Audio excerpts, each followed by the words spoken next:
ఏనుగులో సహజ సిద్ధమైన అంతర్జ్ఞానం. కొన్ని దేశాలలో ఒక ఆచారం ఉంది. రాజవంశం పూర్తిగా అంతరించిపోతే మంత్రులంతా చేరి పట్టపుటేనుగు తొండానికి ఒక పూలమాలను అందించి ఊరి వీధుల వెంబడి తిప్పుతారు. ఆ ఏనుగు తిరిగి తిరిగి చివరికి ఏ ముష్టివాడి మెడలోనో ఆల వేస్తుంది. దాంతో ఒక్క క్షణంలో ముష్టి వెధవగారు మహారాజుగా మారిపోతాడు. ఇది విధి కాదంటారా? దీంట్లో విధి ఎక్కడ ఉంది? ఆ సంప్రదాయాన్ని ఆ పౌరులంతా అంగీకరించారంటే ఆ అంగీకారంలో ఆ పౌరుల యొక్క పురుష ప్రయత్నం ఉంది. ఏనుగుని వీధుల వెంబడి త్రిప్పడంలో మంత్రుల యొక్క పురుష ప్రయత్నం ఉంది. ఆ పూలమాలను ఒకటి మెడలో వేయడంలో ఏనుగు యొక్క పురుష ప్రయత్నం ఉంది. ఇంకా విధి ఎక్కడ ఉంది? ఈ చివరి అంశంలోనే విధి ఉండవచ్చు.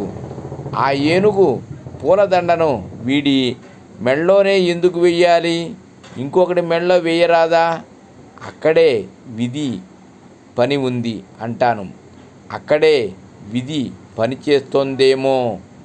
సరిగా ఆలోచిస్తే ఆ పౌరులు ఏనుగుకే పూలదండ ఎందుకు ఇచ్చారు? కుక్కకో నక్కకో ఎందుకు ఇవ్వలేదు?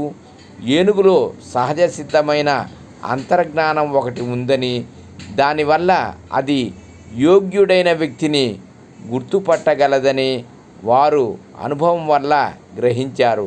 అందువల్లే వారు దాని చేతికి దండ ఇచ్చారు. ఆ ఏనుగు తనకు సహజంగా సంక్రమించిన అంతర్గత జ్ఞానాన్ని ఉపయోగించి వాడి మెడలో దండ వేసింది. ఇది ఏనుగు యొక్క పురుష ప్రయత్నమే కానీ మరొకటి కాదు. రామా, ఇక్కడ ఏనుగు యొక్క పురుషకారానికి తోడు ఆ ముష్టివాడు చేసుకున్న సత్కర్మ కూడా ఏనుగు యొక్క పురుష ప్రయత్నానికి సహకారం చేసింది. అందువల్ల ఏనుగు పురుషాకారాన్ని ముష్టివాడి యొక్క పాత జన్మ పుణ్యాన్ని మించి అక్కడ వేరే విధి ఏమీ లేదు. ఇక్కడ పాఠకులకు చిన్న మనవి.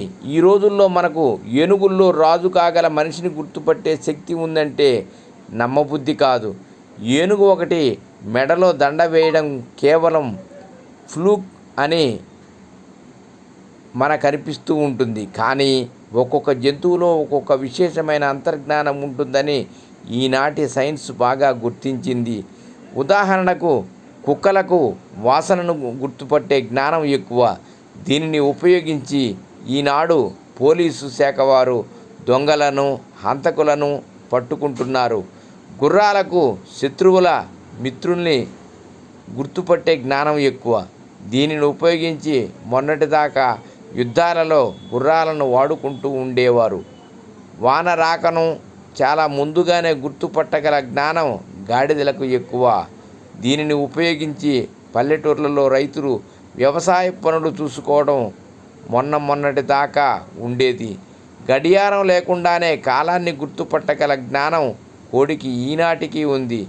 కోడి కుయ్యగానే నిద్రలేవటం పల్లె పట్టుల్లో అక్కడక్కడ ఇంకా మిగిలి ఉంది. ఇలాంటివన్నీ గమనించినప్పుడు ఏనుగుకి అలాంటి విశేష శక్తి ఉందనడంలో అసంభవమేమీ లేదు. అయితే ఆ శక్తి ఉందో లేదో పరీక్ష చేసి చూద్దామంటే ఇవాళ మన సమాజంలో రాజరిక వ్యవస్థ లేదు కనుక మనం ఏమీ చేయలేము. అందువల్ల ఏనుగుకి ఆ శక్తి లేదని కూడా మనం చెప్పలేము. పాతకాలంలో అలాంటి అలవాటు ఉందని గట్టి సాక్ష్యాలు ఉన్నాయి కనుక ఏనుగుకి అలాంటి శక్తి ఉందని మనం విశ్వసించవచ్చు. సర్వం శ్రీకృష్ణార్పణమస్తు. సర్వే జనా సుఖినో భవంతు. లోకా సమస్త సుఖినో భవంతు. సమస్త సన్మంగళాని భవంతు. శుభం భూయాత్. శుభమస్తు. ఓం శాంతి శాంతి శాంతి. ఓం నమః శివాయ.